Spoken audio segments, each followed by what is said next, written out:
Muy buenas noches, martes 24 de febrero, primer martes de Cuaresma. Arrancamos, por así decirlo, este periodo penitencial, estos 40 días, esta 40ª, como nos habló nuestro cura de cabecera la semana pasada, esta preparación que tenemos los cristianos, los católicos, los cofrades, desde ese miércoles de ceniza que fue la semana pasada hasta en la tarde del Jueves Santo, donde comienza lo que es el Triduo Pascual. Los cofrades, los cristianos, los cofrades nos preparamos en estos 40 días con penitencia, con oración y con ayuno o abstinencia también. Hablando del mundo cofrade en nuestra localidad, pues hemos arrancado con diversos actos, diversos cultos en torno a las imágenes de nuestras cofradías y hermandades. Deciros, por ejemplo, que la semana pasada, el fin de semana pasado, mejor dicho, se presentó el cartel de la Semana Santa de aquí, de nuestro pueblo, de Benalmádena, cartel donde la protagonista es la Virgen de la Esperanza, titular mariana de la Cofradía del Cautivo, que es la cofradía que preside, por así decirlo, todos los actos de este año 2026. ¿Por qué lo decimos que es la cofradía que va a protagonizar este año? Porque, por ejemplo, este viernes 27, el señor cautivo va a presidir el Vía Crucis oficial de las hermandades y cofradías de Benalmádena. Estamos hablando, y la Virgen pues es la protagonista, y la estamos viendo en imágenes, que es la protagonista del cartel de la Semana Santa de Benalmádena 2026. También, por ejemplo, el fin de semana pasado, concretamente el jueves 19, tuvo lugar la solemnidad del Señor de la Pollenica, del Señor en la entrada en Jerusalén, donde tuvo una misa solemne y tuvo un besapié el Señor que procesiona cada domingo de Ramos, uno de los titulares de la Cofradía de la Redención. Estamos viendo en imágenes esos cultos que tuvieron lugar en la parroquia de la Inmaculada Concepción, la parroquia de la Purísima, el pasado jueves 19.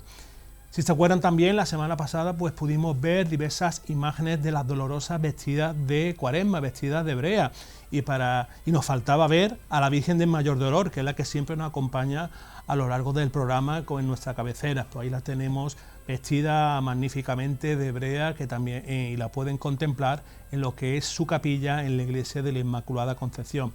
La imagen del Mayor Dolor, para aquellos que nos estén viendo por primera vez o quieren conocer, es la titular mariana de la Cofradía del Coronado y procesiona en cada tarde, noche del Domingo de Ramos. Es decir, ahí lo estamos viendo ambos titulares en tiempos de Cuaresma.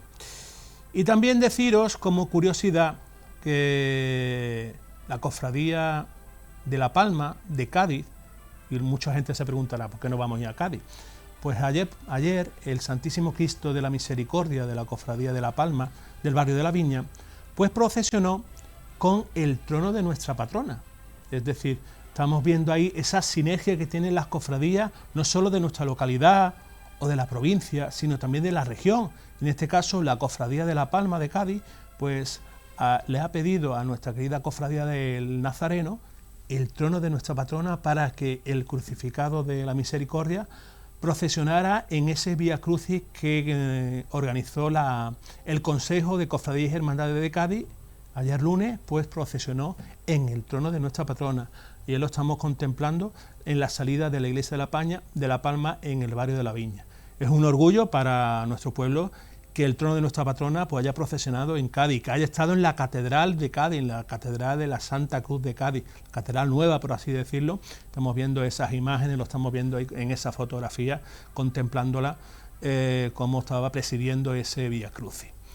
También comentaros, este fin de semana pues vamos a tener diversos actos, hemos comentado. Vía Crucis oficial del cautivo, que es el que va a presidir el Vía Crucis oficial de aquí de Benalmádena. Día 27 a partir de las 7:30 de la tarde, saliendo de lo que es la iglesia parroquial de Santo Domingo de Guzmán.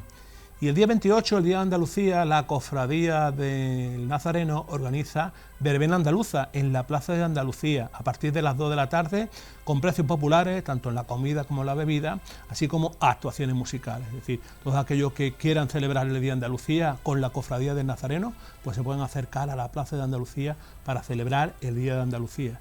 Y como digo yo, esto ya está aquí, es decir, falta nada y menos para llegar a lo que es el Domingo de Ramos.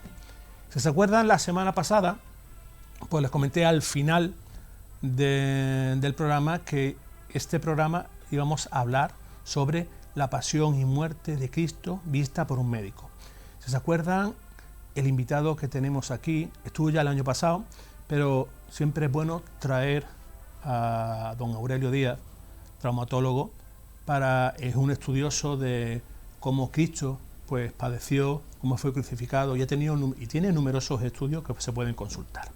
Y para ello vamos otra vez a hablar con él para ver esos nuevos estudios que ha estado realizando a lo largo de estos años. Don Aurelio Díaz, muy buenas noches. Muy buenas noches y muchísimas gracias por acordaros de mí otra vez y volver aquí a Benalmádena, ciudad a la que le tengo especial cariño. Exactamente. ¿Cómo es para un médico tratar o estudiar lo que es la pasión y muerte de Cristo? Afrontar ese reto significa volver a los orígenes de la medicina, ¿no? Hay que volver a estudiar la anatomía, ¿no?, y la fisiología para entender lo que ocurre después. Entonces, si me permites, como en la Biblia, ¿no?, cuando Nicodemo se acerca a Cristo y le pregunta qué hay que hacer para hacer como él, ¿no?, y le responde, pues volver a nacer.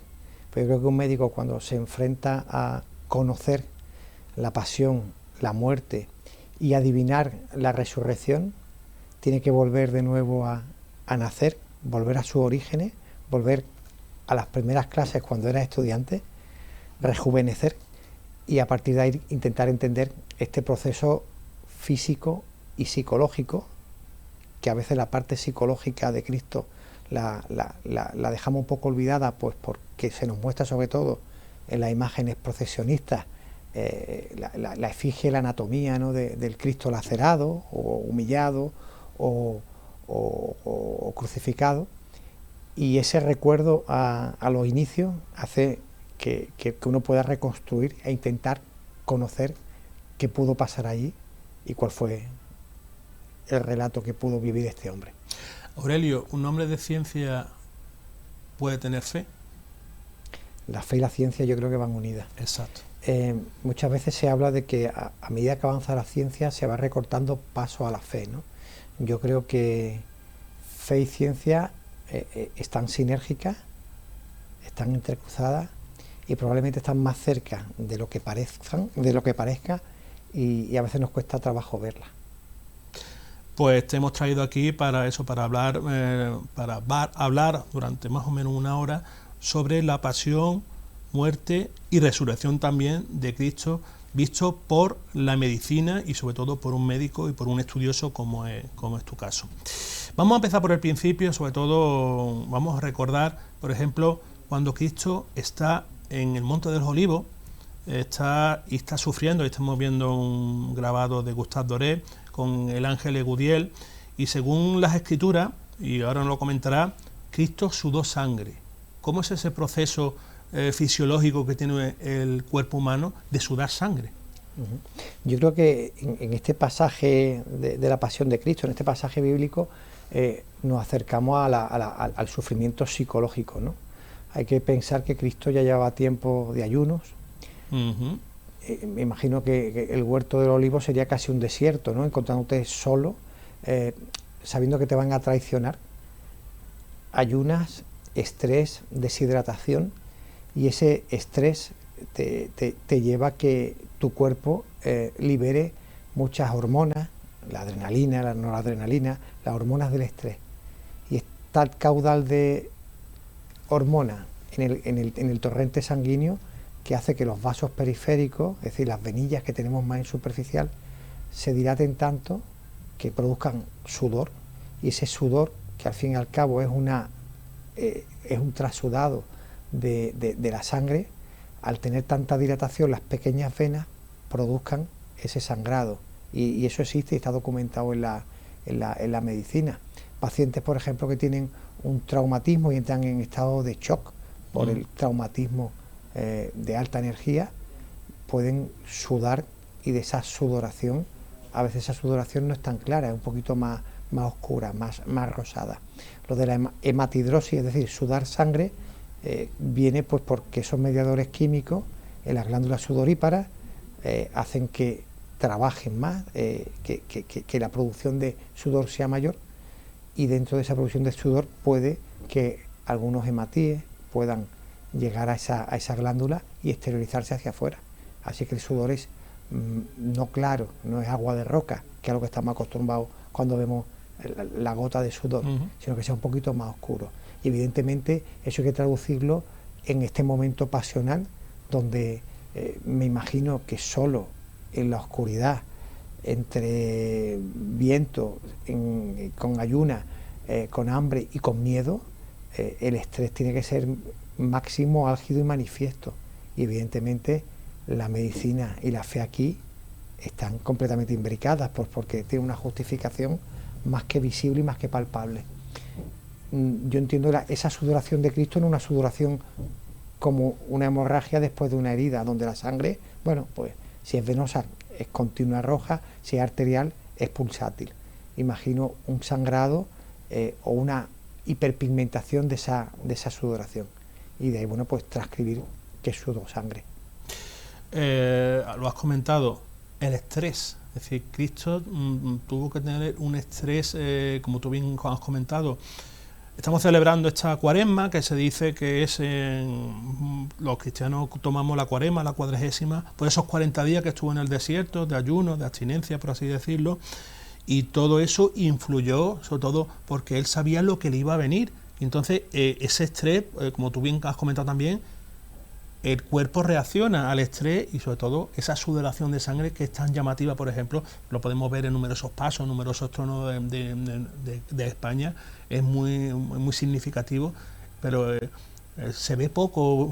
Bueno, en tu caso supongo yo que lo verás más, pero yo he visto pocas personas que suden sangre. Yo solo lo he visto a nivel profesional en un caso, un paciente que yo trabajaba antes en el hospital que hay en Marbella, el Hospital Costa del Sol, y bueno, esta autovía especialmente peligrosa. Sí. Hay bastante accidentes, y aquel hospital, bueno, pues era centro de referencia de este área geográfica de la autovía donde hay traumatismo, desafortunadamente, de alta energía. Y recuerdo un paciente con una fractura de pelvis, también tenía traumatismo torácico, etcétera, que subió a quirófano desde la urgencia sin más dilación, y se le veía en la zona del pubis, ¿no?, que ahí solemos tener también más glándulas sudoríparas. Ese sudor, esa piel mojada como escarcha, y una escarcha rosada. Es el único caso que yo he visto, evidentemente después de un traumatismo de alta energía. Y estamos hablando, le digo, que esto ocurre cuando uno está en un estado de estrés mantenido, y además álgido, es decir, que va más. Yo entiendo que una persona que tiene un traumatismo de alta energía, pues evidentemente el corazón se acelera, la respiración se acelera, y evidentemente el metabolismo cambia, y se vierten, como hemos comentado antes, a sangre estas catecolaminas, estas enzimas que son aminas de la vida, y que lo que hacen es que aceleran la frecuencia cardíaca, el corazón va más rápido, la respiración también, y a nivel periférico se dilatan las venas y las arterias, pues para que llegue oxígeno a los tejidos que están sufriendo tanto. Ese proceso hace que se pueda llegar a esa sudoración, tener un color pues más rosado, menos claro, un poquito más oscuro, más color carmín. Si atendemos a los pasajes del Evangelio, Cristo es prendido, también sufrió violencia por parte de los castores, es decir, estuvo también en la casa de Anás, de Caifás, de Herodes, también sufrió violencia en su cuerpo. Pero una de las partes más importantes para entender lo que es el sufrimiento de Cristo, esa pasión de Cristo, es cuando se entrega al Señor a los romanos. Y los romanos no entendían del castigo físico. Y nos vamos a trasladar a uno de los momentos álgidos de la pasión de Cristo, como es la flagelación. Que tú nos has mostrado, ahora vamos a verlo, cómo castigaban los romanos en la flagelación. ¿Cómo eran los tipos de flagelos que utilizaban los romanos para castigar a los reos? Los flagelos eran elementos ahí lo estamos contemplando, terribles por el castigo que infringían. Estos acababan en pequeños trocitos de hueso o en pequeñas bolitas, como vemos en la imagen, que acababan en púas, o incluso algunos en pequeñas alteras, que eran pequeñas piedrecitas de plomo con forma como de pesa de gimnasio, y esto evidentemente, impactando sobre la piel del reo, producía un dolor manifiesto, además de las lesiones que se producen en los tejidos sobre los que contunden.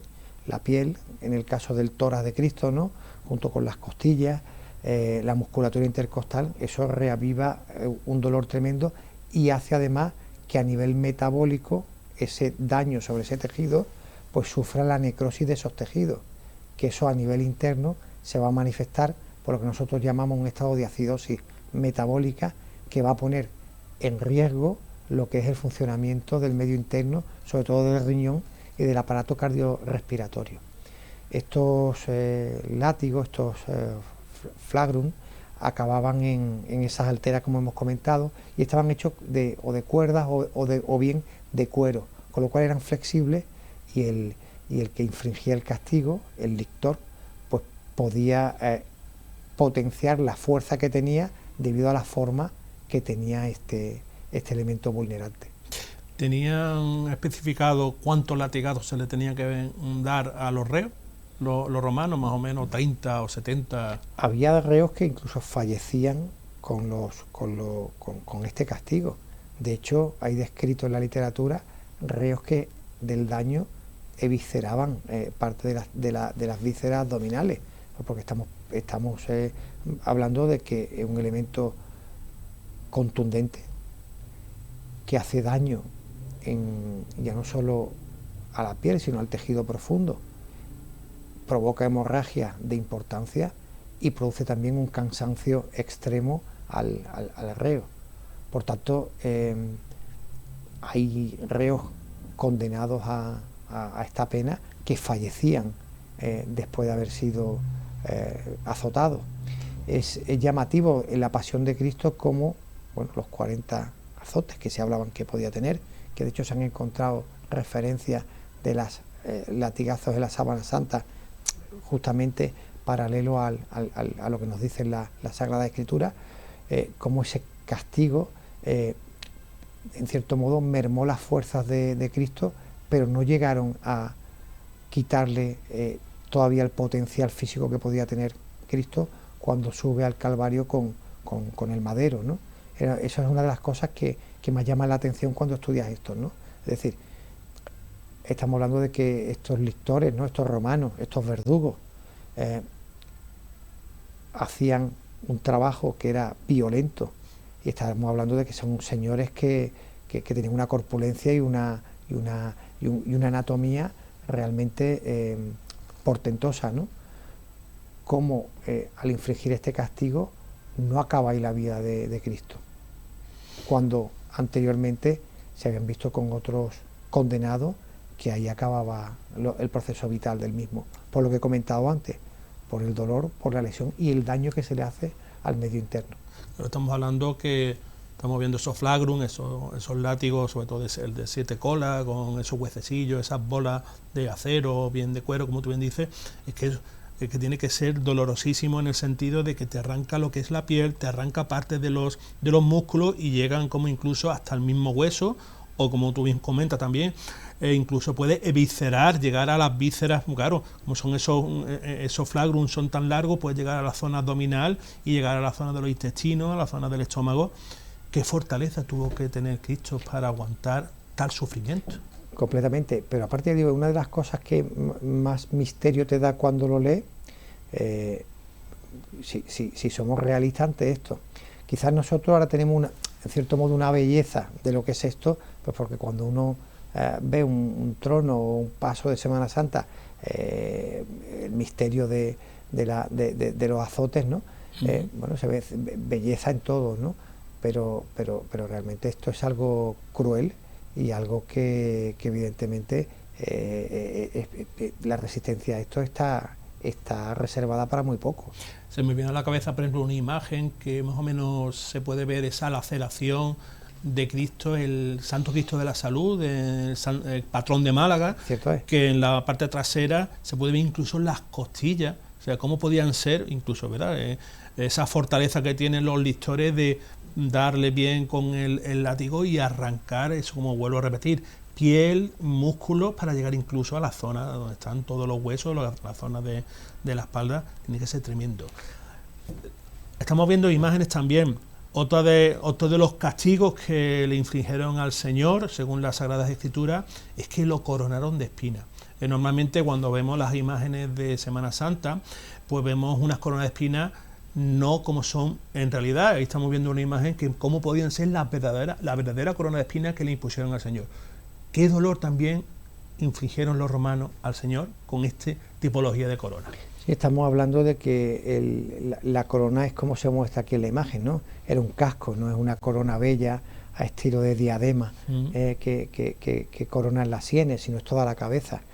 Esto con las púas que presenta y el movimiento del reo durante el traslado hacia el Calvario, pues produce dolor, y un dolor importante junto al sangrado, porque la piel de la cabeza es una piel que está muy irrigada. De hecho, cualquier herida en la cabeza difícilmente se infecta, porque está el caudal de sangre la que llega ahí, que es muy difícil que los gérmenes puedan asentar ahí. Evidentemente hay infecciones del cuero cabelludo y hay infecciones en la piel de la cabeza, pero es poco frecuente debido a eso, a que está muy vascularizado. Y junto a los vasos van nervios. La cabeza es un sitio tremendamente bien inervado, con lo cual el daño que produce ese elemento inciso básicamente, porque lo que tiene son púas, con el movimiento es de destacar. Junto a esto es el sangrado que se produce con un casco con tanta proliferación de espinos, ¿no? El sangrado te lleva a tener anemia, y la anemia evidentemente te disminuye la fuerza y llega a un estado evidentemente de astenia. Y esto puede producir incluso un infarto, es decir, en este sentido, vuelvo a repetir, la fortaleza que tuvo el Señor en este sentido, aparte de ese castigo físico que estamos hablando, ese castigo primeramente psicológico que se transforma en físico en el Huerto de los Olivos, esa violencia que tuvo en esos traslados en la casa de Anás, en la casa de Caifás, en la casa de Herodes, donde sufrió castigo físico, y cuando se entregaron a los romanos, pues los romanos pues lo llevaron a flagelarlo, un castigo tremendo, como bien os he comentado, y encima le pone un casco de espino en la cabeza, como tú bien dices, una zona muy irrigada. Qué fortaleza también tenía que tener el corazón del Señor para no pararse. Es que es algo tremendo. Estamos hablando de yo me imagino que Cristo era un hombre fuerte, un hombre acostumbrado a las dificultades, pues porque se trasladó de muchos sitios a otros, trabajó de carpintero, yo creo que llevaba una vida de comida frugal de un lado para otro, y luego psicológicamente con mucha fortaleza para poder resistir eso. En el hecho que estábamos hablando hay muchos factores de riesgo pues para infartarse uno. Estamos hablando de estrés, estamos hablando de poca comida, estamos hablando de que nos estamos anemizando pues porque me han golpeado, me han azotado y tengo una corona que también me hace sangrar, y en un estado de taquicardia continua. Evidentemente son factores de riesgo como para que el corazón, por ejemplo, pueda fallar de un infarto o hacer algún tipo de parada cardíaca por problemas electrolíticos, como hemos hablado antes del daño con la flagelación, que además del daño físico, en el medio interno se produce una acidosis, el riñón empieza a trabajar para ahorrar líquidos, para regular el pH interno que tenemos, y eso evidentemente también afecta al aparato respiratorio, pero como estamos refiriendo al corazón.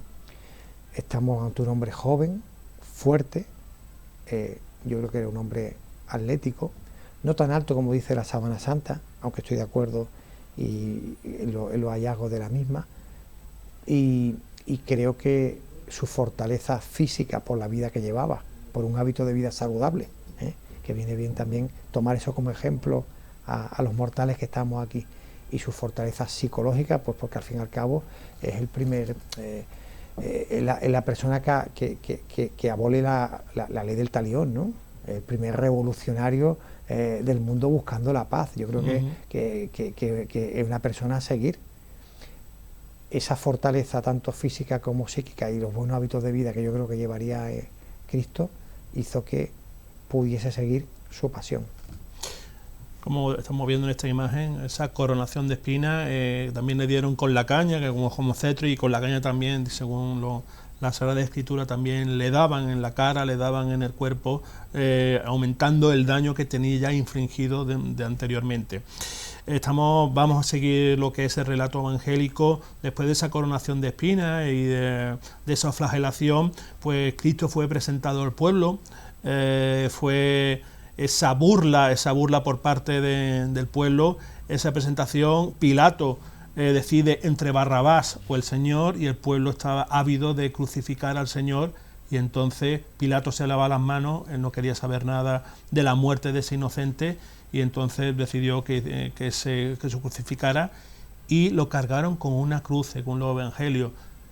Según la tradición romana, normalmente, aunque nosotros vemos como el Señor suele llevar una cruz con el estipe y el patíbulo, lo estamos viendo en estas imágenes, pero normalmente se dice, sobre todo en los escritos, que lo que llevaban los reos era solamente lo que era el patíbulo, para colgarlo después en el sitio donde se crucificaba. ¿Qué piensas en este sentido? ¿Tipo esa cruz que nosotros conocemos o el patíbulo? Yo creo que el patíbulo. Creo que ya sería muchísimo peso el poder subir en esas condiciones, y yo creo que sería el patíbulo. Y sobre todo también cargar con un patíbulo, también según las Sagradas Escrituras, Cristo cayó varias veces a lo largo del camino de la amargura, incluso fue ayudado por Simón de Cirene para cargar con ese peso tremendo que tendría que ser lo que era el patíbulo, que era el palo largo que sirve para coser al Señor en las manos, que ahora lo hablaremos en la segunda parte del programa, lo que es la crucifixión, que tiene para hablar, yo creo, para una tesis doctoral o varias tesis doctorales, lo que es la crucifixión. Estamos viendo esa caída del Señor, como estamos viendo en esos grabados de Gustave Doré. Tuvo que ser tremendo la subida de la calle de la amargura, un hombre ya herido de por sí, con ese daño físico de lo que es la flagelación, de la coronación, de la humillación, del estrés que tenía ya. Cómo uno se pone a pensar cómo pudo llegar el Señor hasta arriba, vuelvo a repetir, sin darle un infarto. Yo creo que la clave está en la flagelación, en los azotes. Ahí yo creo que se midió realmente el castigo para que este hombre pudiera soportar aquello, teniendo conocimientos previos y vuelvo a reiterar, de que con el flagelo muchas personas fallecían. Siendo médico puro, yo creo que es ahí donde está la clave, que el castigo de la flagelación fue evidentemente duro y tremendo, pero no como para llegar al fallecimiento de Cristo antes de llegar a la cruz. Yo creo que ahí es donde está un poco la clave de todo, como para poder medir fuerza y llegar por la vía dolorosa hasta el Gólgota, y bueno, y luego ya pues ser crucificado. Exactamente, si seguimos atendiendo lo que es los relatos evangélicos, llega Cristo a lo que es el Monte Calvario, el Monte de la Calavera, donde era el sitio de ajusticiamiento para los reos allí en Jerusalén, y cómo tuvo que ser también psicológicamente para el Señor esperar ser crucificados. Lo podemos ver en diversas imágenes, esos Cristos de humildad y paciencia, esos Cristos que están pensando lo que aparte de ese castigo físico que lleva encima, lo que le espera, que es lo peor, que es la crucifixión, que era lo que peor que podían hacer los romanos. Y encima, según tengo entendido, normalmente a los crucificados se le ataban primeramente con cuerda, pero era excepcional clavarlo con clavos. ¿Qué nos puede decir en este sentido?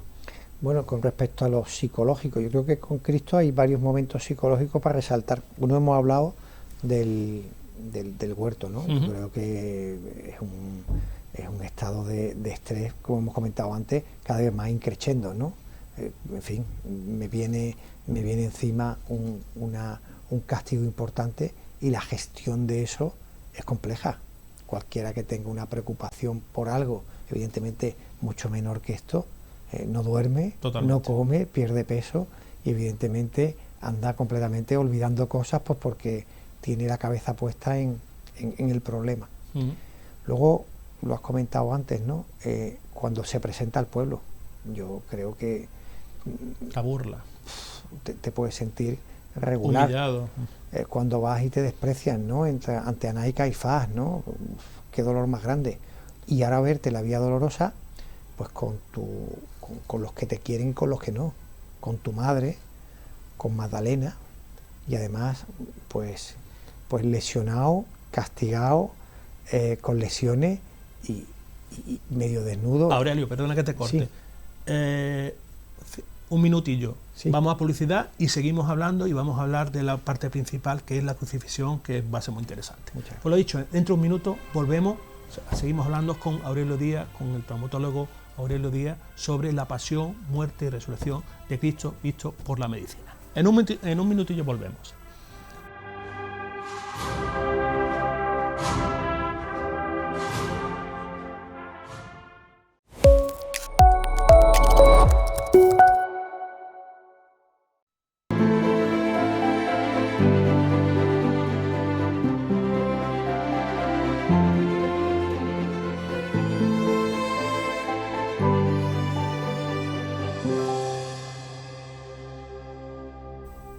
Regresamos en esta segunda parte del programa dedicado a la pasión, muerte y resurrección de Cristo vistos por un médico, visto por la medicina, por la ciencia. Y para ello hemos traído a Aurelio Díaz, traumatólogo, un estudioso de Jesucristo y sobre todo de la pasión y muerte y resurrección de Cristo. Y yo creo que si han estado en la primera parte del programa, pues hemos aprendido mucho. Desde lo que es la oración en el huerto, con ese estrés que tenía el Señor, con esa sudoración de sangre, después ese apresamiento, vuelvo a repetir, ese estrés psicológico que tuvo que tener el Señor, con esas burlas por parte de Herodes, de Anás, de Caifás, después esa flagelación que le hicieron los romanos, esa coronación de espinas, esa humillación en la presentación al pueblo, que también, sobre todo, como Cristo lo condenaron a muerte, le dieron una cruz y lo condujeron por la vía dolorosa hasta la cima del Monte Calvario. Aurelio, estábamos hablando de cómo tenía que estar psicológicamente el Señor, que te he cortado en la primera parte. ¿Cómo íbamos a cerrar ese estrés psicológico que tenía el Señor para llegar a lo que es la cima del Monte Calvario y saber que lo que le viene ya es casi el final? Hablábamos antes, ¿no?, de la fortaleza física y de la psicológica, ¿no? Con respecto a la psicológica, que era lo que nos atendíamos antes, habíamos hablado de los distintos sitios donde el estado de estrés era más álgido, ¿no? Y donde evidentemente la situación en la que se encontraba el reo era más de indefensión y de menos, de menos comodidad, ¿no? El estrés psicológico que se maneja ahí es evidentemente tremendo, y hace falta tener recursos y tener mucha autoestima como para poder aguantar este castigo infringido, ¿no? Pues llegamos al momento álgido de lo que es la pasión de Cristo, como es la crucifixión, uno de los castigos más terribles que tenían los romanos para los reos. Lo que hemos comentado en la primera parte del programa, normalmente los romanos crucificaban no como lo tenemos entendido, que era con los clavos, sino que lo ataban a lo que era el patíbulo y lo dejaban varios días hasta que morían por asfixia, ahora no lo explicará, pero en este caso a Cristo lo crucificaron con clavos. ¿Por qué? Yo creo que con Cristo el día que ocurre eso es un viernes, ¿no? Y la festividad del Sabbat. Exacto. Y creo que Cristo se le quiso dar una muerte rápida, ¿no? Rápida además como ejemplo hacia el pueblo. Es decir, tenemos aquí un rebelde, ¿no?, que ha revolucionado esto. Lo hablamos antes, ¿no? El primer revolucionario de la paz, ¿no? El primero que movió a las clases altas de la época. El primero que se enfrentó al poder político, ¿no?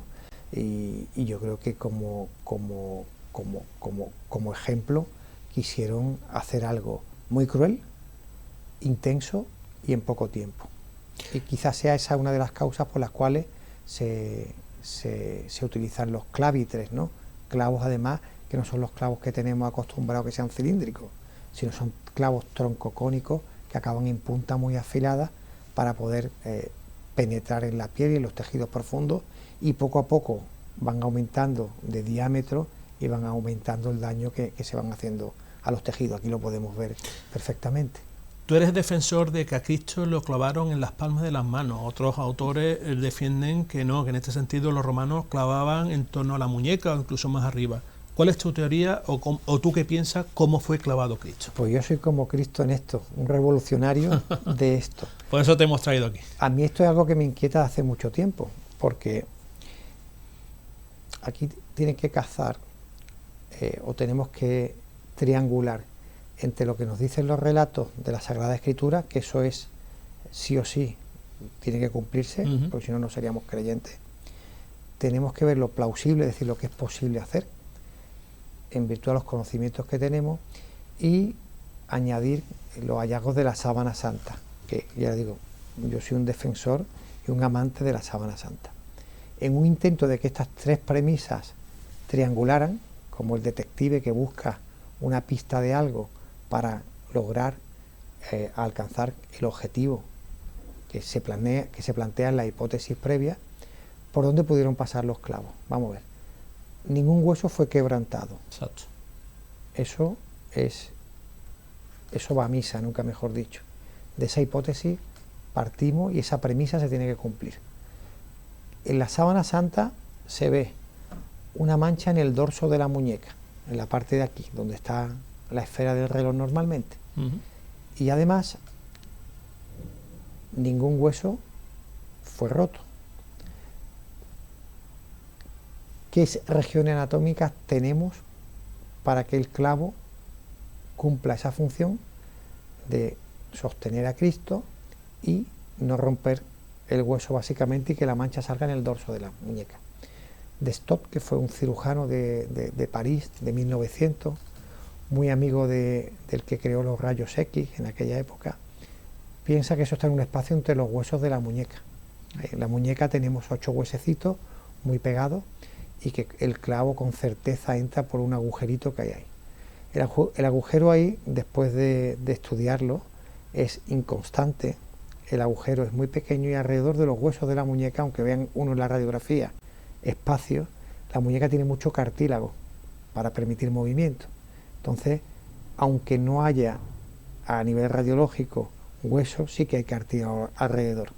Y acertar desde fuera, desde esa zona, cuesta trabajo. Eso te iba a preguntar, cómo el verdugo iba a acertar en dar lo que esa parte donde no había hueso, o esos huesecillos de la muñeca. Y luego, no sé, yo me dedico a operar, igual que otros compañeros, cuando intentamos localizar desde fuera algún huesecito de la piel, desde la piel, con el aparato de radioscopia, de radiología en quirófano, a veces con conocimientos de anatomía, estando relajados, conociendo el caso, la punta de la aguja no la ponemos en el sitio. Yo creo que hay toreros que no encuentran el hoyo de la aguja, hay albañiles que no encuentran el hueco donde romper el tabique, y nosotros a veces pues no localizamos de entrada esa zona. Eso, ¿por qué se mantuvo durante mucho tiempo? Yo creo que es que los médicos no somos muchos los que nos gusta esto y lo que movemos esto. Y esta teoría se ha ido manteniendo durante mucho tiempo hasta que otros autores han pensado en otros sitios, como puede ser por encima de las muñecas, donde está el hueso radiocúbito que acaban con la muñeca, y eso sí que justificaría el poder sostener el clavo y que el orificio de salida del clavo en la Sábana Santa fuese en el dorso de la muñeca. Sí que hay descritos en medicina que la articulación entre el radio y el cúbito tiene mucha movilidad y es poco estable, por eso tiene tanta movilidad. Y el posicionar un clavo ahí, yo que he hecho algún experimento con especímenes de cadáveres, desgarra esa zona. Es una zona que es posible y otra que no. Normalmente, la mayor parte de las representaciones artísticas, pictóricas, escultóricas, lo posicionan en la palma de la mano. Y la palma de la mano, la única estructura que aguanta ese peso, serían unos pequeños ligamentos, pero que tienen mucha resistencia, que están entre los nudillos, entre el final de los metacarpianos. y esa es una zona resistente donde el clavo podría soportarlo. Y lo digo por conocimiento y por convencimiento. Hace ya algún tiempo pues, realicé un estudio en cadáver, que el año pasado, cuando vinimos aquí a hablar, lo presentamos, donde aplicando un teorema, que es el teorema de Lamy, sobre un modelo de estabilidad de un cuerpo en 3 planos, con una tracción del miembro de unos 40 kilogramos, no se produce desgarro de la palma de la mano. ¿Por qué la mancha sale en el dorso de la sábana santa? Yo creo que en la sábana santa hay un elemento importante en el cual hay que pararse, y no lo encuentro yo reflejado en los autores que publican artículos al respecto, y es que la sábana santa es un lino, y el lino tiene una característica importante, que es que se arruga, y la arruga del lino hace que cuando uno extienda la sábana, pues los dedos, como se ven aquí, se ven muy alargados. No creo que Cristo tuviese una aranodactilia ni tuviera una enfermedad de Marfan, porque creo que el castigo de muerte que supuso hasta llegar al Gólgota no lo hubiese soportado, porque la enfermedad de Marfan, los que tienen los deditos muy largos, la aranodactilia, las caras muy largas, producen problemas cardíacos y no hubiese soportado tal castigo. Yo creo que esta imagen de un Cristo que mide 1,80 o una imagen que mide 1,80, no creo que en la época la talla media fuese de 1,80, si en los años 50 del siglo pasado los quintos iban al servicio militar y si medía menos de 1,50 no iba. Yo creo que todo está en relacionado a esto de la mancha y del cuerpo de 1,80 en la arruga del lino. El lino es un tejido, que además, que es que el lino, la sábana santa, eso sí que es cierto, y el lino tiene una característica que es la arruga. No creo que, como hemos hablado antes, Cristo fue crucificado no con cuerdas, sino con clavos, para acelerar la muerte, porque el día que era el sábado estaba encima. Cuando Cristo fallece, ¿quién lo entierra? ¿Quién lo entierra? No se sabe quién va a hacerlo. Y con rapidez se llega allí al sepulcro. Yo creo que esa rapidez en todo también va en el lino que lo envuelve. Y ese lino evidentemente no estaría perfectamente planchado como el que se viste de novio. Sí, para eso los judíos son muy metódicos en cuanto al enterramiento. Ellos tienen en cuenta que el cuerpo es todo, es decir, la sangre, los humores, y ellos, por ejemplo, cuando yo hablando con expertos, por ejemplo, cuando hay un atentado terrorista, las personas judías, pero sobre todo en Israel, recogiendo, por ejemplo, sangre del propio cadáver, porque todo es una unidad, y en este sentido, por ejemplo, como tú me has comentado, la sábana santa pues tiene su significado, pero por ejemplo nos podemos también remontar, y lo tenemos aquí en España, el pañolón de Oviedo, que también concuerda lo que son las manchas que está en la cara, concuerda con las manchas y con las heridas que tenemos en lo que es la sábana santa. En este sentido, ¿tú crees que el pañolón de Oviedo coincide, por así decirlo, con las manchas y con las heridas que tiene el Señor? Tienen bastante relación en los estudiosos que han reportado sus artículos, ¿no? De hecho, el pañolón de Oviedo, como el sudario de Oviedo, hasta la coleta por el pelo largo que tenía Cristo se ve allí reseñada y reflejada. Yo creo que aquí todo se quiso acelerar, pues porque el tiempo apremiaba, entiendo el estado de estrés también del pueblo, ¿no? Querer acabar pronto con este señor. Y además la rapidez en los ungüentos y en los aceites que se impregnaban en la piel del cadáver para llevarlo a la mortaja, ¿no? Para mí, ya digo, la clave es, ojalá pudiésemos aumentar en estudio y en conocimiento con respecto a la arruga. La arruga yo creo que es determinante para estudiar bien el punto de entrada y sobre todo para ver esos dedos tan largos que se ven y la cara las facies tan alargadas. Yo no me imagino a Cristo con las facies tan alargadas, ni con los dedos tan grandes. De hecho, las manos van por debajo del pubis. Esto estaría en consonancia a pacientes o a personas con el síndrome de Marfan, que las manos caen por debajo de la zona de los bolsillos, ¿no? Sí, claro. Y yo no creo que Cristo tuviese una talla tan grande, y creo que la arruga es algo por lo menos a estudiar, a plantear una hipótesis respecto a eso. Hemos hablado de los clavos que como tú bien defiendes, sí se clavaron en las palmas de las manos, pero los clavos de los pies. También hay algunos que defienden que fueron 3 clavos, otros que fueron 4 clavos, y sobre todo que esa especie como de podio para que no cayera el cuerpo por completo. ¿Tú qué crees que cómo fue la crucifixión de Cristo? ¿Con 4 clavos, con 3 clavos y también con ese podio para que no cayera el cuerpo, básicamente? Sí que es cierto que la bibliografía nos habla de que hay varios tipos de crucifixión. Algunos de los reos se le ponía este supedanium, donde ponían el pie, otros tenían un sedile donde estaban sentados y estaban, bueno, pues con los brazos abiertos, con los pies apoyados, sentados, esperando a que el estado de insuficiencia respiratoria ya fuese manifiesto y muriera pues de cansancio. La crucifixión de Cristo, yo creo que con las prisas, y hablo de prisas pues porque ya lo hemos reiterado antes, creo que para que se viese lo de la sábana santa habrían tenido que ser, en vez de 3, 4 clavos, y probablemente tuviese su sedile y su pedanium, es decir, soportes en los pies y soportes en la zona glútea para estar reposado y sentado.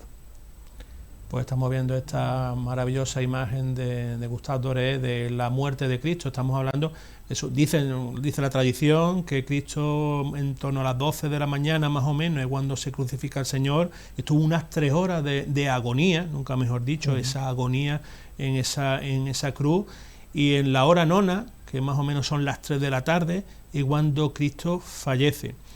Cristo fallece, y vamos a hablar también otra de las cosas que nos has traído tú especialmente, como es Cristo muere en la cruz, después de todo ese estrés, de todo después ese castigo, estamos hablando del castigo que venía anteriormente, muere en la cruz, y para certificar que Cristo está muerto, según las Escrituras, vino un romano y le clava una lanza para certificar esa muerte. Estamos viendo la imagen del Cristo de la Sagrada Lanzada de Granada.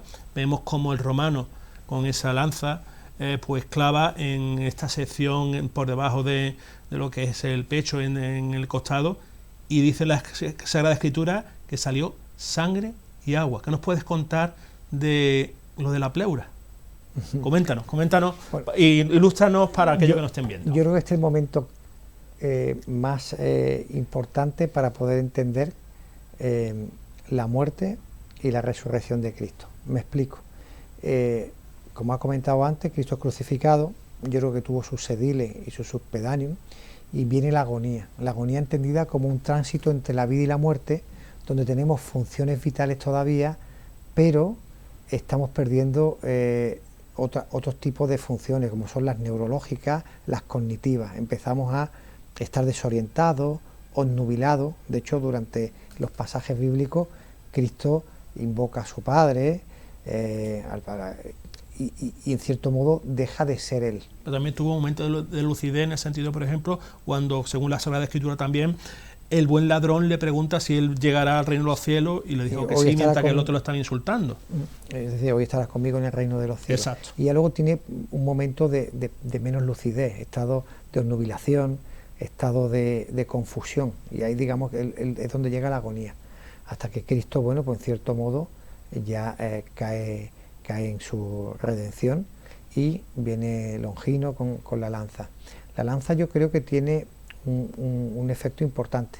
Al punzar el tórax de Cristo en posición ascendente, entre las costillas, llega al tejido que hay debajo, que es el músculo intercostal, y si profundiza, llega hasta lo que es el pulmón. El pulmón tiene por fuera una telita, que es la pleura, que tiene dos telitas que mantienen la presión negativa para que el pulmón pueda aumentar de tamaño y que pueda entrar aire, y luego con los músculos intercostales es presionado para que salga el líquido.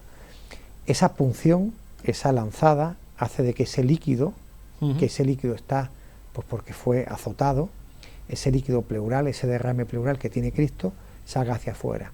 Y el derrame es sangre junto con líquido inflamatorio. Y ese agua que habla San Juan en el Evangelio, junto a esa sangre, salió o brotó agua y sangre del costado. Entonces, es completamente razonable de que salga agua y sangre del costado de Cristo. ¿Por qué? Pues porque con los azotes se produjo un derrame pleural y ese derrame estaba colapsando el pulmón y Longino hizo la primera toracocentesis que se conozca de la historia. Le sacó o le extrajo a Cristo sangre y derrame líquido, el agua que brotó de ahí. También hay que entender que el agua de la época no era el agua que nosotros consumimos embotellado, la que sale del grifo. Entiendo que allí beberían de río, de arroyo, y el agua sería un poquito más marronácea. Aquí, por ejemplo, en la radiografía se ve como ese pecho, ese tórax, ese pulmón del lado derecho está oscuro, y esa oscuridad que tiene, está más blanco, y esa zona más blanca es agua, es tejido que está lleno de agua, la pleura del pulmón. Y Longino fue lo que hizo es pinchar ahí y sacar ese líquido. Y aquí es donde viene la pregunta del millón. ¿Fue esa artrocentesis lo que mató a Cristo? Lo que, en cierto modo, resucitó a Cristo. Ajá. Es decir, coméntanos. Si yo quito el líquido, que es lo que me está apretando, y aquí lo vemos muy bien, al pulmón, que es lo que me da oxígeno, y está apretando al corazón, que es lo que tenemos en medio de la imagen, realmente estoy haciendo un tratamiento que es lo que se hace ahora para el derrame pleural. Usted va al hospital con un derrame pleural y el cirujano le pincha con un catéter en la zona, le drena ese líquido y ese líquido sale fuera para que su pulmón vuelva a estar expandido. Ahí estamos viendo estas imágenes. Si esa punción evacuadora, en un momento en el que, como he comentado antes, teníamos el sedile y teníamos el supedáneum, pudo de nuevo expandir el pulmón de Cristo y pudo de nuevo respirar y no tener tanta compresión en la aurícula derecha ni el corazón derecho, que es el que recibe la sangre de retorno, pudo ese momento, y es donde yo ahora mismo estoy parado en pensamiento con respecto al momento bíblico, ser eso suficiente como para que Cristo resucitara. Pero con todo el castigo que llevaba Cristo. Y si el castigo que llevaba Cristo con los latigazos fueron lo suficientemente, si me permite la expresión taurina, medidos, como para que pudiera soportar el castigo de la vía dolorosa, es algo que a mí me inquieta, y algo que evidentemente, bueno, pues le hace uno pensar y le mantiene, o por lo menos me mantiene un poquito entretenido con esto, ¿no? Es decir, ¿pudo ocurrir eso? La Biblia no te dice que no. Claro. Pues tampoco evidentemente podemos hacer un experimento con nadie con respecto a esto, faltaría más, ¿no? Pero es una de las cosas que yo creo que es importante también tener en los diagnósticos diferenciales de lo que pudo ocurrir. Si la lanza de Longino fue una toracocentesis curativa de ese momento, y a Cristo lo dieron por muerto y lo trasladaron rápido, porque estamos hablando que el factor prisa estaba, no hubo tranquilidad. Aquí no hicimos un traslado, ni amortajamos a Cristo de una manera, pues bueno, pues calma, templada y con un protocolo. Todo fue rapidez. No sé, dejo la pregunta ahí abierta y, pues sí, y sería algo, bueno, pues a considerar por lo pronto, ¿no? Yo quiero creer que no, pero evidentemente hombre, ahí está dentro de los ciencia, diagnósticos diferenciales, la ciencia, ¿no? Y sobre todo los estudios, como tú bien dices, pues una de las posibles causas que sí de esa resurrección de Cristo, o que gracias a Longino Cristo resucitó después de todo ese castigo que tuvo. Según atendiendo a los pasajes evangélicos, con la muerte de Cristo, con esa punción que le hizo Longino en el pecho, para donde se dice en los evangelios, expulsó sangre y agua, fue ese descendimiento que tuvo que ser también complicado. Estamos viendo esas imágenes de Gustave Doré otra vez. Nosotros lo tenemos en mente, el rigor mortis. ¿Cuándo llega el rigor mortis de una persona? El rigor mortis llega dependiendo de la causa de la muerte. En muertes violentas y con mucho extremo llega pronto y se instaura de manera álgida.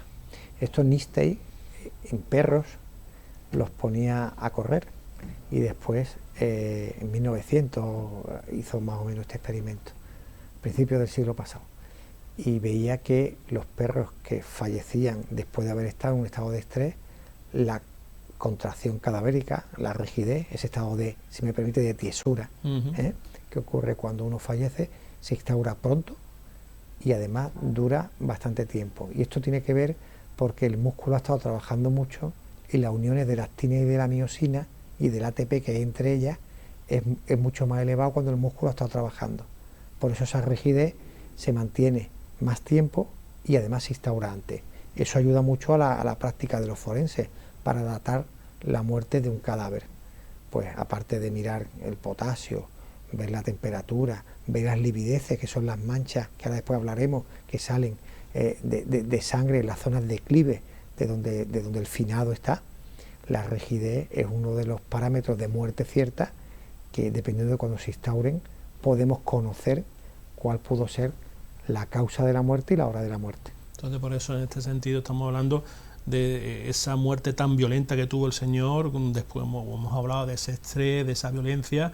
Tuvo que el rigor mortis tenía que aparecer muy pronto, y como tú bien dices también, el traslado del señor al sepulcro, por parte del sepulcro de José de Arimatea, que lo tenía cerca de lo que era el Monte Calvario, se tuvo que llevar de aquella manera, y sobre todo ese amortajamiento tuvo que ser también de aquella manera. En este sentido, estamos viendo estas imágenes con ese rigor mortis, y después cómo posicionar, y sobre todo aquellos que somos creyentes, la sábana santa, posicionar el cuerpo para, claro, es que el rigor mortis, mover a un cadáver tiene que ser difícil. Sí, yo creo que después de la lanzada se certificó la muerte, ¿no?, según la escritura, y el traslado fue rápido, y el descenso de la cruz, imagino que tuvo que ser muy traumático a la hora de quitar quitar esos clavos, ¿no?, y bueno, y sostener el cuerpo. Me imagino que sería una cruz no tan alta con escaleras, sino más bien a nivel del suelo, donde la tarea pudo ser un poquito menos compleja que estar en lo alto de una escalera, como vemos aquí, ¿no? Y el traslado, pues el rigor mortis empezaría a poco tiempo después de certificar la muerte, y si llegó al sepulcro, ya estaría instaurado. Pues lo dicho, seguimos atendiendo la Sagrada Escritura. Fue llevado al sepulcro, se cerró el sepulcro, incluso los romanos pusieron guardia para que no robaran el cadáver, por así decirlo, para que se cumplieran las Sagradas Escrituras, y el tercer día resucitó.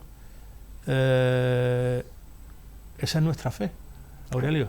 La resurrección, que es lo más importante después de todo este proceso de violencia, este proceso donde Cristo fue crucificado, donde Cristo tuvo esos latigazos tan tremendos, coronado de espinas. Todo acaba en la resurrección, en la que nosotros creemos, donde se culminó lo que era la redención. ¿Qué piensas de la resurrección? Quedan muy poquitos minutos.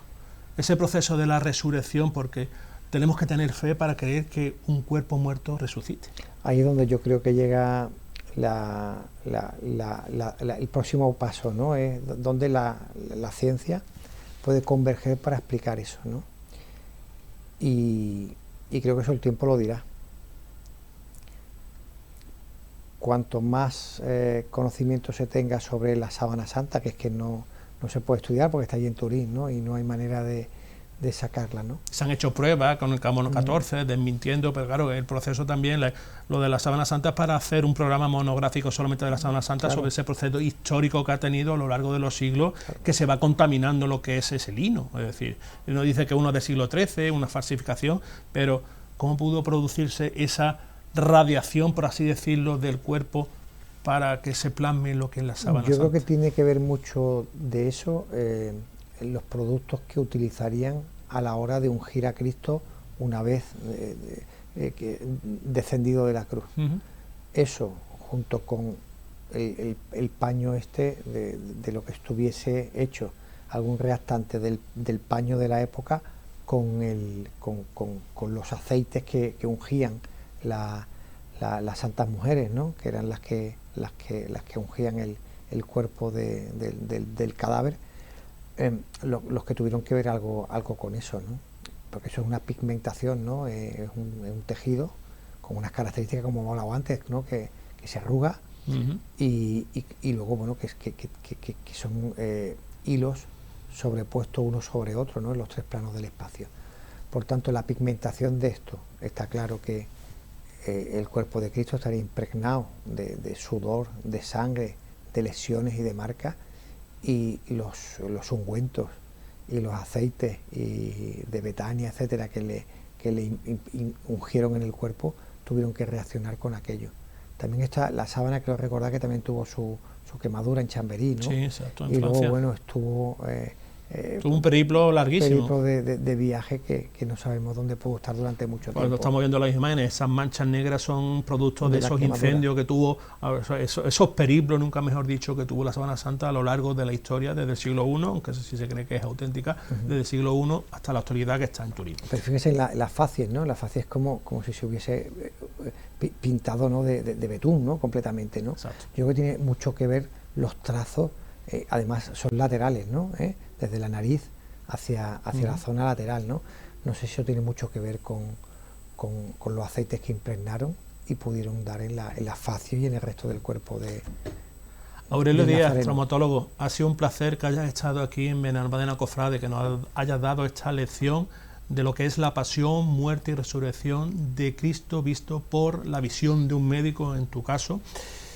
Yo creo que hemos aprendido de nuevo, sobre todo los telespectadores, tanto los de 101 Televisión Costa del Sol, como también los del Canal Cofrade, que también este programa lo podemos ver en Canal Cofrade en YouTube. Aurelio, un placer que hayas estado con nosotros, y yo creo que te seguiremos invitando alguna vez que otra para seguir aprendiendo. Muchas gracias, pues, por la invitación, y que tengan feliz Cuaresma y una gran Semana Santa. Exactamente. Pues nos hemos quedado sin tiempo, y en la tercera parte del programa pues vamos a poder ver la exaltación de la mantilla y la saeta que se celebró el pasado fin de semana. Pues vamos a disfrutar de esa exaltación de la mantilla y la saeta en la tercera parte del programa. Nos vemos la semana que viene, que ya será marzo, concretamente el 3 de marzo. Y para la semana que viene, si Dios quiere, pues traeremos aparte del elenco de El Paso de Benalmádena. Nos vemos la semana que viene. Adiós.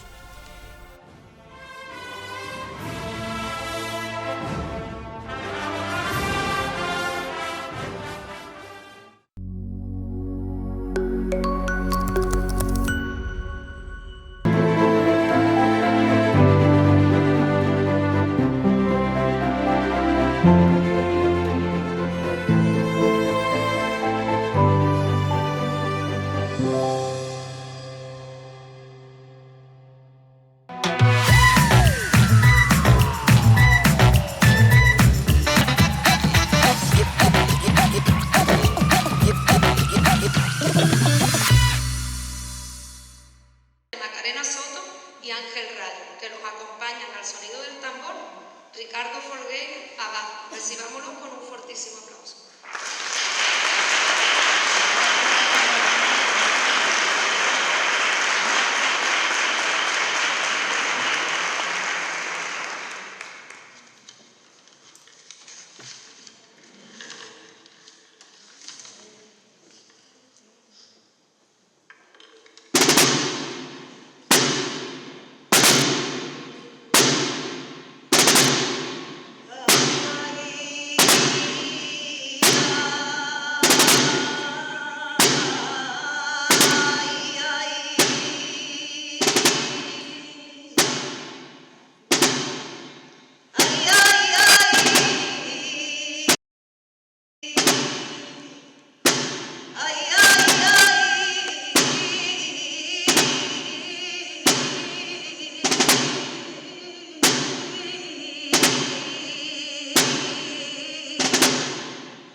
Muchas gracias a nuestros saeteros. Con sus impresionantes voces han tocado el alma de todos los presentes.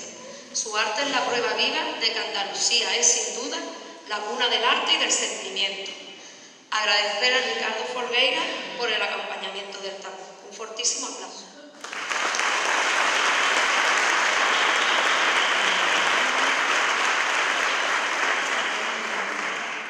Damos por finalizada la primera parte de este acto y llegamos al momento álgido de la noche, donde las emociones y sentimientos se transmiten a través de la voz y la palabra.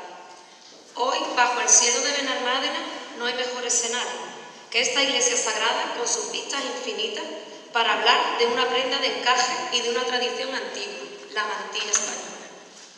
La mantilla es, ante todo, una lesión de respeto. Cuando una mujer se corona con la peina y se cubre con la blonda, está haciendo un ejercicio de memoria, está honrando a sus abuelas y madres, está respetando nuestra historia y, sobre todo, está preparando el alma para el recogimiento de la pasión. Esta noche descubriremos la historia y la tradición de la mantilla de la mano de nuestra pregonera. Pero antes, recordaremos brevemente la exaltación a la mantilla del año pasado. Tuvimos el honor de contar con Sara, una mujer que conoce y ama profundamente nuestras tradiciones, y nos emocionó al ver cómo de la mano de su hija, garantizando que este legado perdure de generación en generación.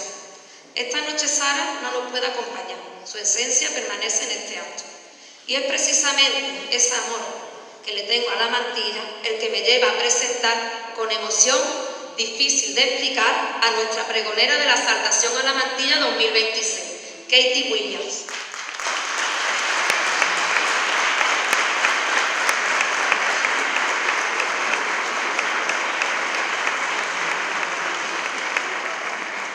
Amiga, hace años era yo quien ocupaba esta atril, poniendo voz y alma a nuestra exaltación.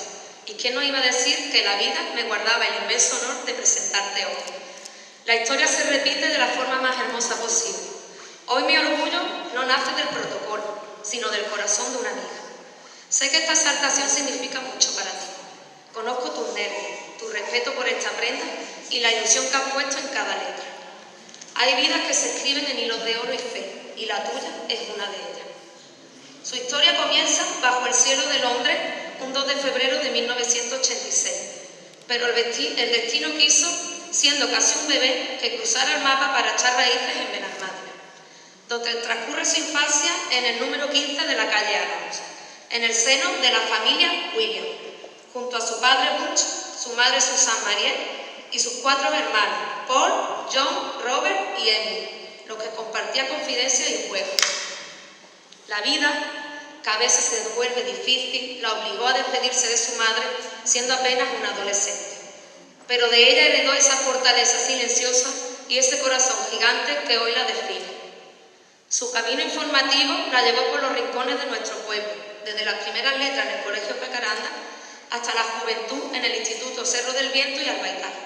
También dio sus pinitos en la Facultad de Bellas Artes de Málaga, aunque su verdadera pasión la encontró entre recetas y consejos de salud, como técnica de farmacia.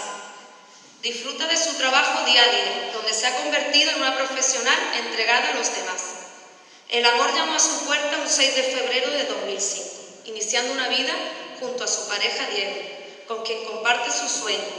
De esa unión nacieron sus mayores tesoros, Kelly y Cayetano.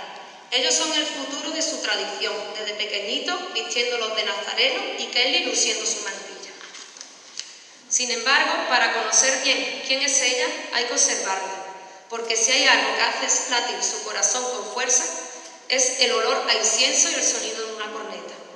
No hay lunes santo que no busque la mirada del cautivo de Málaga junto a su suegra y la tita, y acompañe fielmente a su marido en la procesión del Cristo de los Gitanos. Pero es el nazareno de Benalmádena el que ocupa el lugar más especial en el corazón de toda su familia. Katie es la que siempre está dispuesta a ayudar en lo que haga falta, la que nunca pierde la sonrisa a pesar de las dificultades y la que ejerce de madre, amiga y compañera con una generosidad inagotable. Es una mujer que camina hacia el futuro con la misma fe y alegría que pone cada primavera en las calles de Benalmádena. Amiga, disfruta tu momento. El pueblo te escucha. Tuya es la palabra.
Buenas noches, Benalmádena.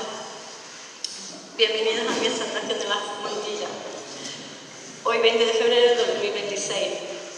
Bienvenido, párroco José Morales, alcalde,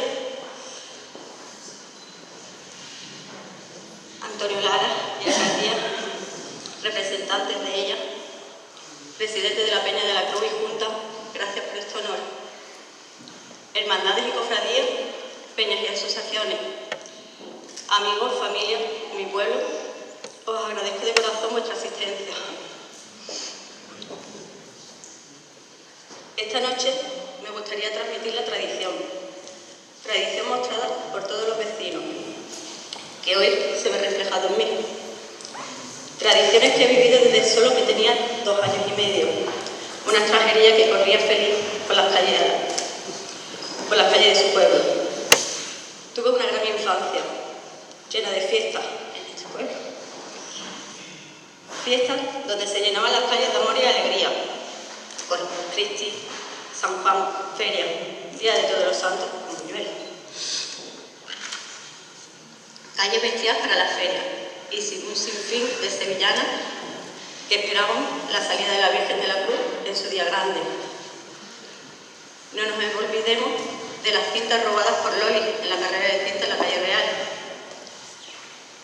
Vecinos de la calle Álamo, calle Alta, de Benalmádena. Mi aprendizaje sois vosotros, mi aprendizaje es mi tradición. La tradición puede venir desde un gesto de amor pasado con la misma caricia de una abuela a una nieta, con la enseñanza de colocar el broche final a una mantilla, a una madre, hermana, hija, amiga o incluso una desconocida. La mantilla es un velo de hilo de seda que corona a la mujer elegante, con el encaje de sombras y luces que teje historia de España. En España se usaba como atuendo para taparse del frío en el siglo XVI. ¿Quién les diría a esas mujeres que hoy las lucimos como las lucimos? Las lucimos con elegancia, como impulsó la reina Isabel II para grandes galas y etiquetas de cortesía.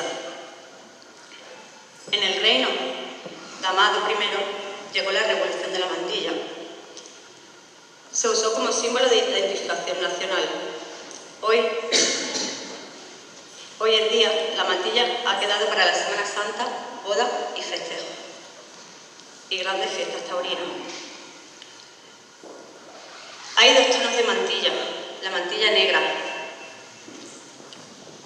es la noche hecha encaje con las manos majestuosas en un velo ligero de seda o blonda con motivo floral que realiza la mujer. Simboliza el luto y el dolor, simboliza el silencio en las noches del Jueves y Viernes Santo, convirtiéndose en tributo y solemnidad. Tradicionalmente, la mantilla negra se lleva en Semana Santa. La mantilla blanca o cruda es la alegría que luce una cascada floral que embellece el rostro de la mujer que la lleva. Representa la pureza, la devoción y la alegría, siendo protagonista en domingos de resurrección, bodas y eventos taurinos. La mujer de mantilla es invocar la memoria de nuestra tierra, nuestras tradiciones pasadas, de abuelas a madres e hijas. Es la figura que camina en las tardes que se eleva sobre una peina de carey, transformándolo en luto en la más alta expresión. Su vestido negro, de corte sencillo sobre las rodillas, y sin escote pronunciado, con mangas largas o manga francesa, siempre acompañada de sus joyas, medias negras de cristal y zapatos de tacón clásico. Su maquillaje debe ser natural, como su propia belleza, así realzando aún más su elegancia. Así con toda naturalidad y máxima elegancia luce la mujer tradicional de la mantilla española. ¿Quién me iba a decir a mí que yo desfilaría como aquellas mujeres grandes que yo veía desde pequeña, recorrer las calles del pueblo llenas de promesas? Tengo un recuerdo, el recuerdo de una gran mujer, llena de vuestras tradiciones, llena de amor, por las grandes vivencias del pueblo. Una mujer llena de admiración por todo lo que le rodeaba. La vivía junto a vosotros, disfrutaba cada momento que la vida le prestaba. Vivía por y para sus hijos, una mujer de mantilla, solo una vez en la vida. Con peina mantón prestado, se unió a vosotras en procesión, y yo de nazareno por un traje hecho por ella.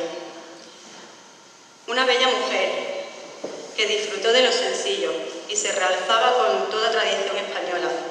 Hoy quisiera tenerla aquí. Seguro que luciría la peina como un orgullo. Un amante de la tradición española. Una mujer que cumplió un sueño gracias a su pueblo. Una mantilla de corazón. Mi madre.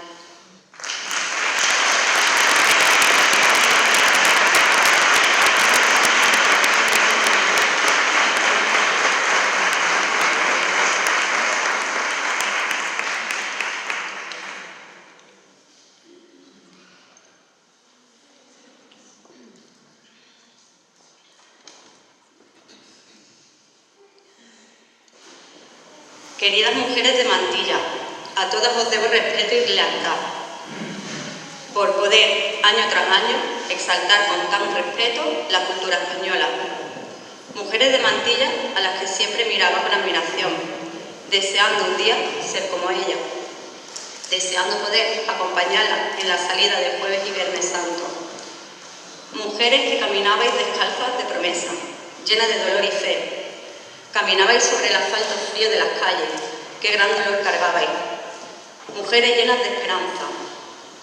Hay una mujer que recuerdo con gran claridad, acto de promesa y pies siempre descalzos.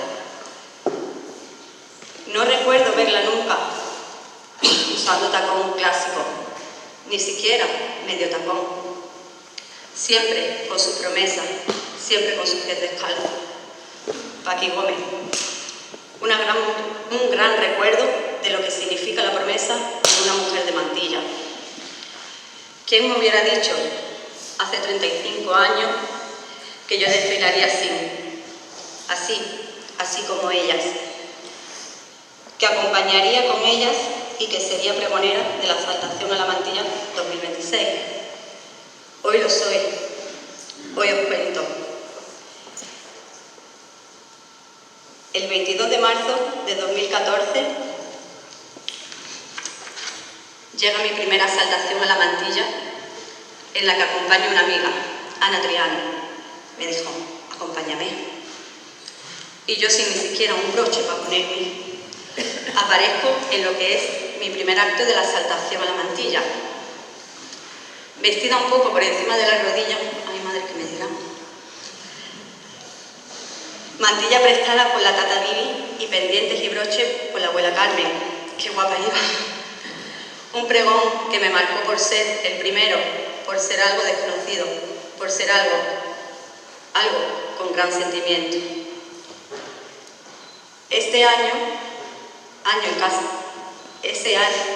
En casa de Anita Escobar me coloca Dolores la peina y la mantilla, como hoy la llevo, con ajuste al contorno para realzar mi cara, con sencillos pasos de colocación, las dos puntas juntas y en el centro de la nariz, eso lleva una colocación perfecta de la mantilla, así me la colocó.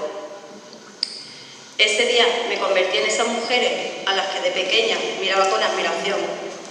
Hoy soy por primera vez una mujer de mantilla, me decía.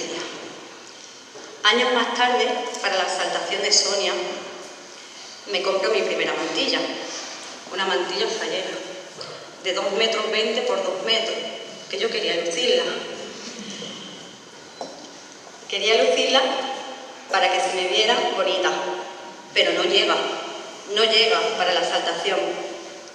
¿Dónde acudir? ¿Dónde voy? No me da tiempo.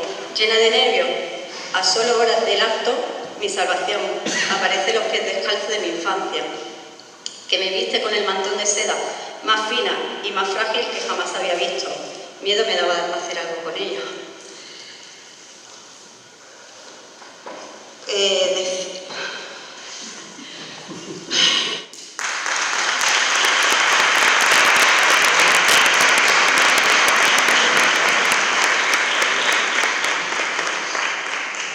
Era de seda fina, bordada, con un patrón floral muy fino. Con la que asisto a un gran pregón, lleno de emoción por un padre. Ese año fue la presentación de Sonia. Lloré mucho. Ese año aprendo a colocarme yo la mantilla y la peina.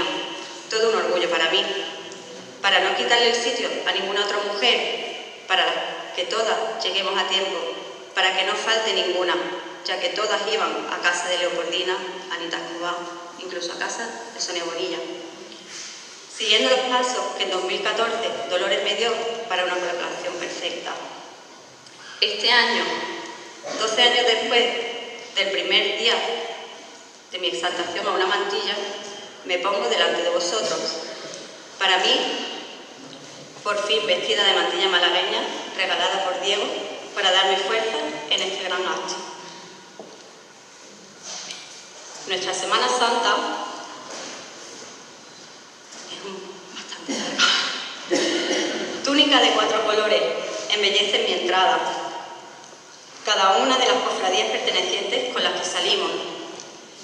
Blanca, negra, burdeo y morada. Lunes Santo, burdeo y morado. Nos espera la columna y María de la Hoz. Devotos de esta hermandad desde hace años, teniendo el privilegio de que Diego lleve sobre sus hombros a los 2 tronos, tanto a María, que le echo de menos, como al Cristo de los Gitanos, por el que sigue yendo todos los años. Junto a él recorremos las calles intransitadas de Málaga.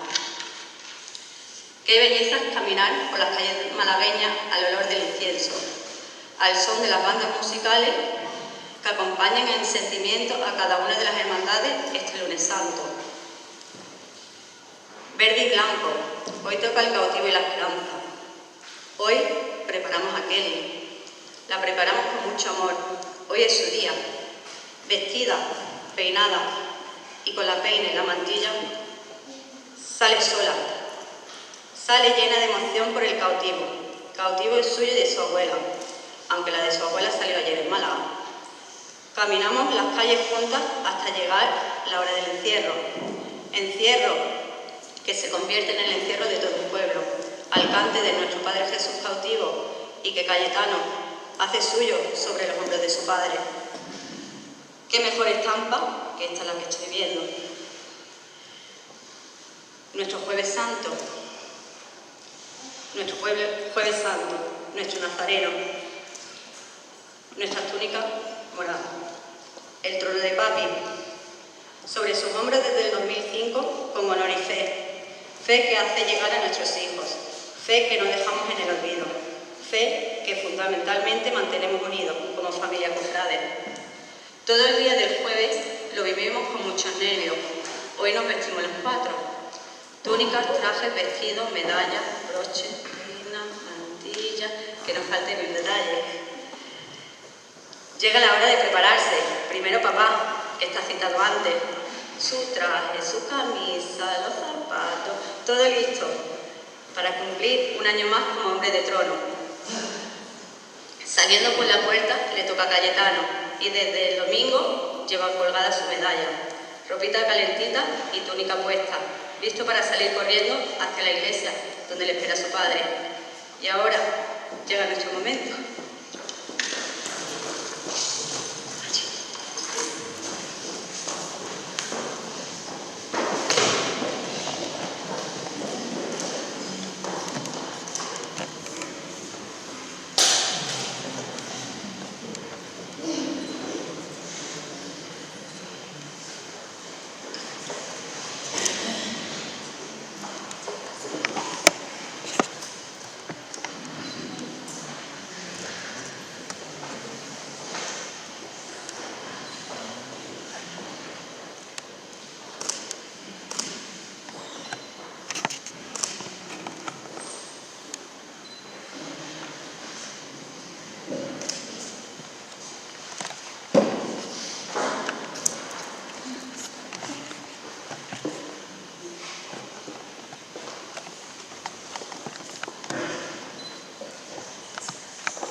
Parece algo tan sencillo, tan frágil, tan delicado, pero el resultado siempre es amor. Una vez peinada, me toca a mí. Ya peinada Kelly y ya peinada yo. Me toca colocarme la peina y bien centrada, fuertemente agarrada, tomo mi mantilla de punta a punta y a la nariz.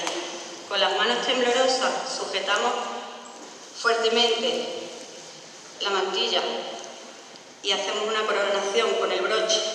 Salimos al paso del Nazareno y la Virgen de los Dolores. Tan elegante como todas aquellas mantillas de mi infancia. Disfrutamos juntas del frío, pero que cada año repetimos y sin duda seguiremos haciéndolo. Nuestro Viernes Santo, Virgen de las Lágrimas y el Cristo Yaciente, de negro luto nos vamos. Hoy repetimos, mi hombre bajo del trono, y Miqueli y Cayetano de Nazareno, y yo de mantilla.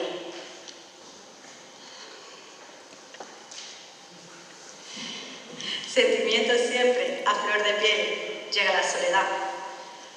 Al son de solo un tambor, en el silencio más profundo del pueblo, acompañándonos en la soledad, solo la luz que la acompaña hace brillar la noche más oscura de la Semana Santa, siempre con el corazón encogido y lleno de emoción por su paso. Es la Virgen del silencio, del más profundo dolor de madre, es la Virgen devota de la mía. Y agosto ya llegó. Y con ella mi mantilla blanca. Ahí la tenéis. Llega la alegría, la festividad, momentos de felicidad, los colores que alegran las calles de Benalmádena y a las mujeres de mantilla vestidas de blanca. Llega el 15 de agosto, día grande, día de Nuestra Madre de la Cruz. Vestida yo de rosa, capote y oro, homenaje a los taurinos y con gran amor de Toñi Gómez. Salimos de la mano luciendo velos finos con cascada interminable de flores blancas para acompañar a nuestra patrona, llena de sentimientos que se reflejan con lágrimas por las mejillas de los benalmadenses. Llegamos a la plaza para escuchar un año más la salve de Nuevo Día. Junto a mi hombre de trono, entre la multitud le busco para poder disfrutar de este gran momento, que año tras año vivimos juntos. Que la tradición nunca se pierda, que siempre nos guíe. Qué orgullo es para mí poder salir en procesión, no solo por el amor a la tradición que tenemos, sino por hacer lo posible con mi familia, con mi pueblo. Gracias, Benalmádena, por enseñarme vuestras tradiciones. Gracias por elegirme para tan gran acto. Gracias por confiar en mí, por hacer un sueño realidad de una extranjerilla de la calle de Alba, que nunca pensó que llegaría a hacer una exaltación de la mantilla en el 2026.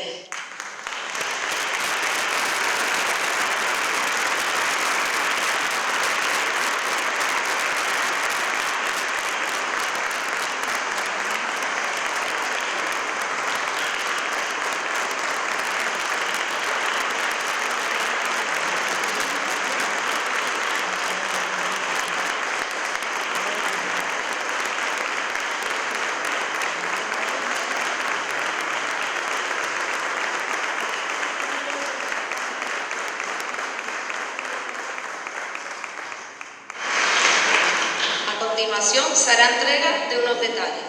Cristóbal Palomo, presidente de la Peña, hará entrega de un recordatorio de este día a nuestra pregonera Kate.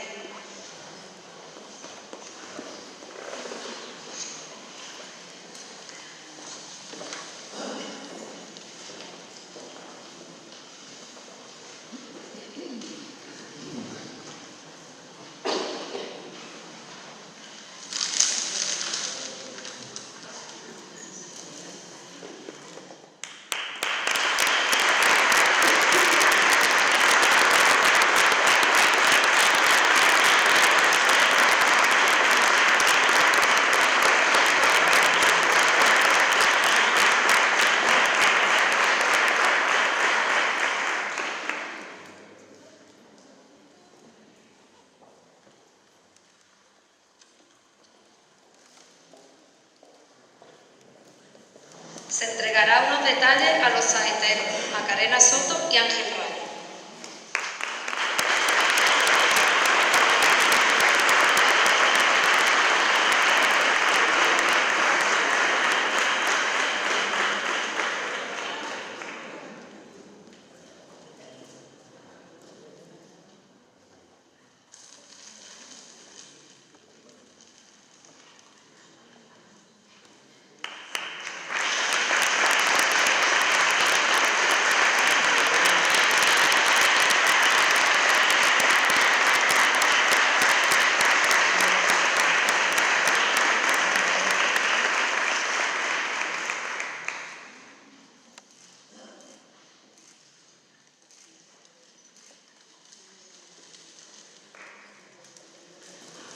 Katie, ahora tus amigas te vamos a hacer un detalle también.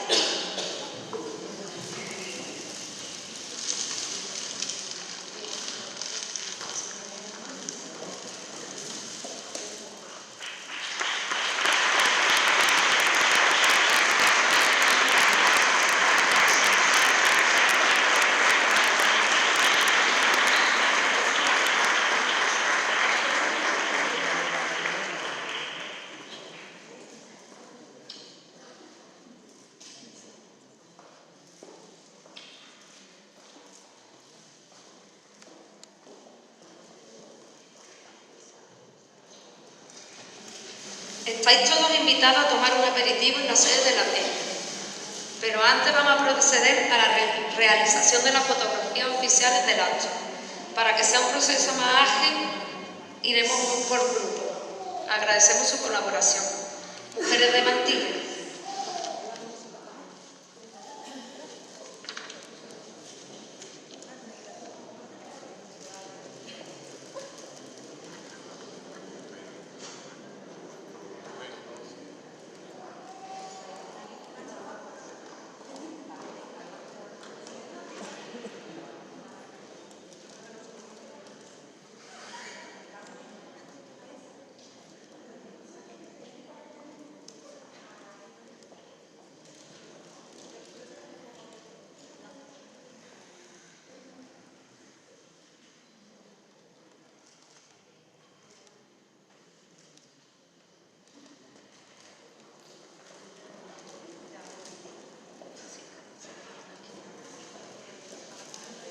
Junta Directiva de la Peña.